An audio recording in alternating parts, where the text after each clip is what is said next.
Mukhang hindi na rin nakakagulat kung bakit patok na patok ang Kim Pao love team ni Kim Chu at Paolo Avellino.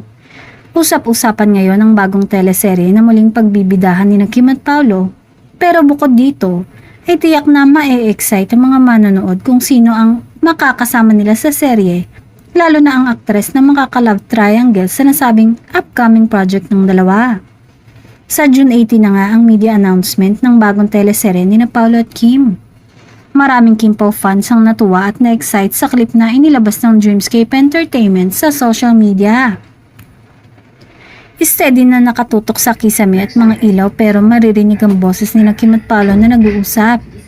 Kilig nga ang Kim Pao fans sa casual na pag-uusap ni Kim at Paolo kung saan tinanong ng aktor si Kim kung kailan ito gustong ilabas. May isa namang Kim Pao ang nag-reply sa nasabing komento. Di na kailangang ilabas, obvious naman. Ang bongga nga ng Kim Pao dahil super dami na ang nag-aabang sa next project nilang dalawa.